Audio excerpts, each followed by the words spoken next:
वो वक्त था जब कश्मीर में लोग सरकार शब्द से नफरत करने लग गए थे और मुट्ठी भर कश्मीरी आतंकवादियों ने उस वक्त के होम मिनिस्टर की बेटी रबिया सैयद को अगवा करके सरकार को घुटने टेकने पर मजबूर कर दिया था। वो वक्त था जब कश्मीरी नौजवानों के लिए मिलिटेंट होना फख्र की बात बन गई थी। ऐसे माहौल में बहुत से नौजवान भटक गए थे और कुछ तो इंसानियत भी खो बैठे थे। उनमें से एक था बिट्टा कराटे, जो भारत को तोड़ने के इरादे से ही पाकिस्तान ऑक्युपाइड कश्मीर गया था। वो आखिर टेररिस्ट क्यों बना? लोकल एडमिनिस्ट्रेशन ने हमें बहुत सताया जी, लोकल एडमिनिस्ट्रेशन ने हमें बहुत सताया, इसलिए तंग आकर मैं उसमें गया। तो आप हिंदुस्तान के दुश्मन बन गए? जी यानी लोकल एडमिनिस्ट्रेशन ने आपकी देखभाल ठीक तरह नहीं की, तो आप हिंदुस्तान के दुश्मन बन गए और आपने मासूम लोगों की जानें लेनी शुरू कर दी। मासूम लोगों की कहाँ जाने शुरू कर ली, मैं कहाँ उनकी जाने ले ली हमने। मुझे ऊपर से हुक्म मिलता था। कौन देता था हुक्म? इशफाक मजीद वानी। कश्मीर लिबरेशन फ्रंट का एरिया कमांडर इशफाक मजीद वानी बिट्टा कराटे को 32 दिन की ट्रेनिंग के लिए सरहद के पार ले गया। पाकिस्तानियों ने इनमें से किसी पर भी विश्वास नहीं किया। जब भी उन्होंने जगह बदली, उन्होंने इनकी आंखों पर पट्टी बांध दी। तो जो लोग आप पर इतना यकीन भी नहीं करते कि जहां ट्रेनिंग दे रहे हैं वहां आपको आंख पर पट्टी बांध के ले जा रहे हैं, हाँ, हर एक को ले जा रहे हैं, हर एक को ले जा रहे हैं। हाँ, उन लोगों के लिए आप जान तक अपनी जान की बाजी लगाने को तैयार थे? नहीं, हमारे जहन में उसको क्या था कि हम कश्मीर को अलग करेंगे, लिबरेट करेंगे। वही हमें मतलब इधर से सिखाते थे। जब भी आप किसी का मर्डर करते थे तो क्या हमेशा इशफाक मजीद वानी का ऑर्डर होता था तब करते थे या अपनी मर्जी से भी कर सकते थे? नहीं, अपनी मर्जी से मैं किसी को नहीं मारता था। ऊपर से ऑर्डर मिलता था, लीडर ऑर्डर देते थे कि अच्छा, ऑर्डर दे किसी को मार दो, आप मार देते थे? हाँ जी, चाहे वो कोई भी हो? कोई भी हो। अगर वो कहता कि अपने सगे भाई को जान से मार डालो? जी, मैं तो मार देता। अगर वो कहता अपनी माँ को जान से मार डालो? मैं तो मार देता। तो ये तो गुलामी से भी बदतर हालत हो गई आपकी। नहीं, गुलामी कहाँ। मैंने कहा ना, पहले हम जब ज्वाइन करता है कोई लड़का, ज्वाइन होने से पहले वो हाल उठवाते हैं, ये काम है जी, अगर नहीं है तो आप जा सकते हैं। कश्मीर लिबरेशन फ्रंट के लिए काम करते करते बिट्टा कराटे के दिमाग में देशद्रोह की भावना इतनी ज्यादा भर गई थी कि निर्दोष लोगों को जान से मारने में उसे जरा भी झिझक नहीं थी। नहीं, मासूम नहीं है, मतलब वो बेगुनाहों को नहीं मारते उसको, मतलब नहीं, लेकिन आपको तो नहीं मालूम कि वो आदमी मासूम है कि गुनाहगार है? नहीं जी। आपको हुक्म दिया कि मार डालो, आपने मार डाला? He is not one of the most dreaded terrorists, but he was a compulsive killer, and we were after him for a long time because he committed some very gruesome murders in front of women and children and things like that. अच्छा, आपने कितने लोगों की जानें ली? मुझे याद नहीं कितने लोग हैं। यानी आपने इतने सारे लोग मार डाले कि आपको ये भी नहीं याद कि आपने कितने लोग मार डाले? 10-12 हमारे होंगे। 10-12 की 20? अब 20 ही लगा दीजिए, 20 ही हमारे। सारे के सारे कश्मीरी पंडित थे कि कोई मुसलमान भी थे उसमें? मुस्लिम थे उसमें। कितने मुस्लिम, कितने कश्मीरी पंडित थे? ज्यादा कश्मीरी पंडित थे? जी। क्यों, ऐसा क्यों?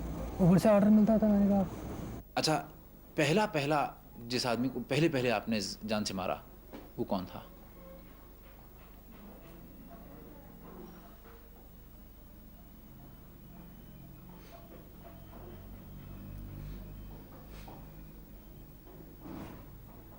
पहला कत्ल कब किया आपने? पहला कत्ल कब किया आपने? वही मैं सोच रहा हूँ। पहला मर्डर मैंने सतीश को मारा। सतीश कौन? सतीश कुमार टिक्कू। टिक्कू कौन था ये? मुझे ऊपर से मतलब ऑर्डर दिया गया कि उसको हिट करो, मैंने किया। कौन था ये? पंडित लड़का। सिर्फ इसलिए कि पंडित था? नहीं, वो शायद आरएसएस का था। तो क्या आरएसएस का होना किसी के लिए गुनाह है? यानी अगर कोई आदमी आरएसएस का मेंबर हो तो आप उसे जान से मार डालेंगे? मैंने कहा ना, मुझे ऊपर से इंस्ट्रक्शन मिलता था कि फलानी को मारो। अगर मेरी जगह किसी और को मिल जाता कि फलानी को मारो, उसको मारना था। जिस लड़के ने, बिट्टा कराटे ने सतीश को जान से मारा, उसके लिए आप क्या सजा मुनासिब समझते हैं? क्या समझते हैं आप? बेटा तो मेरा कहाँ से वापस आएंगे तो क्या कहूँगा मैं। किस चीज़ से मारते थे आप? पिस्टल से। हमेशा पिस्टल से ही मारते थे या AK-47 से भी मारते थे? AK-47 से हम सिक्योरिटी वालों पर एक्शन फायरिंग करते थे।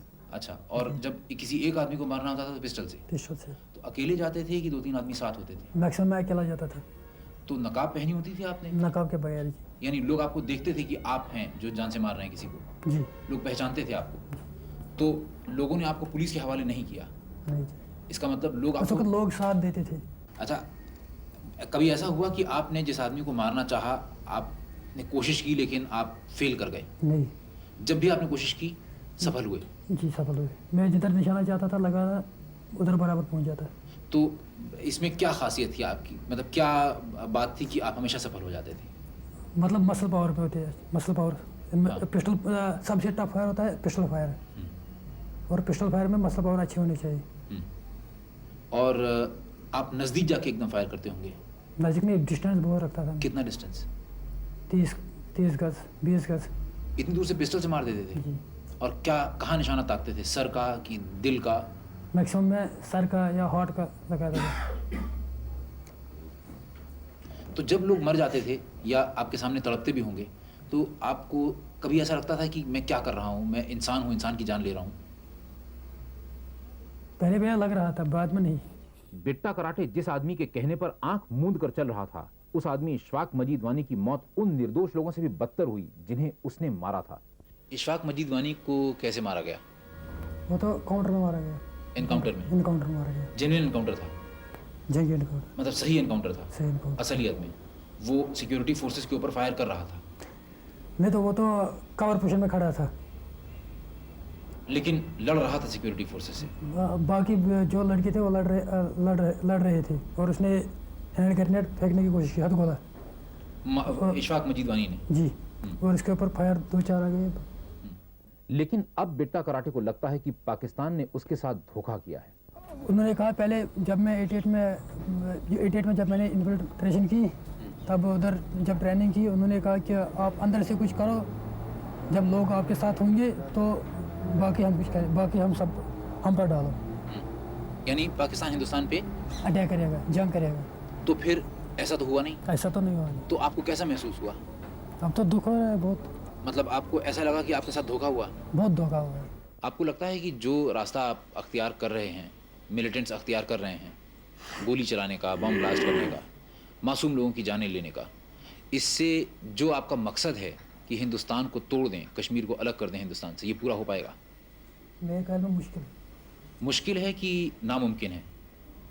मुश्किल है, मुश्किल भी है और नामुमकिन भी है। तो फिर क्यों आप लोग ये रास्ता अख्तियार कर रहे हैं अगर आपका मकसद पूरा नहीं होने जा रहा है? अब मैं मेरे भाइयों को ये चाहिए कि वो गवर्नमेंट से बातचीत करें। जो मिलिटेंट है उनको ये चाहिए कि आप गवर्नमेंट से बातचीत करें, क्योंकि उधर डकैती हो रही है, रैप्स हो रहे हैं। क्या हो जाए? रैप्स हो रहे हैं उधर। रेप्स हो रहे हैं? जी, किसके? वो तो लड़कियों के रेप्स हो रहे थे। कौन कर रहा है? पता नहीं कौन कर रहा है, मतलब हो रहे हैं ना, बहुत जुल्म हो रहा है उधर, डकैती हो रही है, गन पॉइंट पर पैसे ले रहे हैं मिलिटेंट्स? मिलिटेंट सब। और लड़कियों का रेप भी करते हैं मिलिटेंट्स? अब रैप भी कर रहे हैं। और लोगों के ऊपर ये भी दबाव डाल रहे हैं कि अपनी लड़की की शादी फलां से कर दो, अपनी लड़की की शादी फलां से कर दो। नहीं, उसके बारे में मुझे इल्म नहीं है। लेकिन ये आपकी जानकारी है कि मिलिटेंट्स लड़कियों को रेप करते हैं? जी, कर रहे हैं अब। और जोर से पैसे भी, गन पॉइंट से पैसे भी ले रहे हैं। अब बिट्टा कराटे भारी संख्या में मिलिटेंट्स के आत्मसमर्पण के बारे में क्या सोचता है? सरेंडर कर रहे हैं, ठीक कर रहे हैं जी। जो सरेंडर कर रहे हैं, ठीक कर रहे हैं ठीक कर रहे हैं? जी, ठीक कर रहे हैं। लेकिन जो बाकी मिलिटेंट्स हैं जो सरेंडर नहीं कर रहे हैं, वो जीने देंगे इन लोगों को जो सरेंडर कर रहे हैं? उनको भी सरेंडर करना चाहिए, लेकिन या होगा बातचीत क्या? करनी चाहिए। करना चाहिए तो अलग बात है, लेकिन हाँ जी। होगा क्या? मतलब क्या वो सरेंडर कर देंगे सारे के सारे मिलिटेंट्स जो इस समय 3000 या उससे ज़्यादा मिलिटेंट्स हैं वैली में? नहीं जी, तो असलियत में होगा क्या? मैंने कहा तबाही होगी। क्या सज़ा होगी आपकी? जो देंगे वो भी मंजूर है। क्या लगता है आपको, क्या सज़ा होगी आपकी?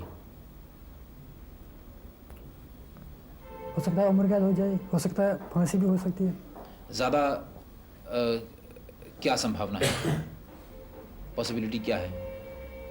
मेरे दिमाग से फांसी हो सकती है। आपको कबूल है फांसी? जी, कबूल है। This man, who's so casual about killing other people, clearly sees his own end in a misguided glory of martyrdom. What kind of a cause is this that dehumanizes a man so much that he's willing to kill his own mother?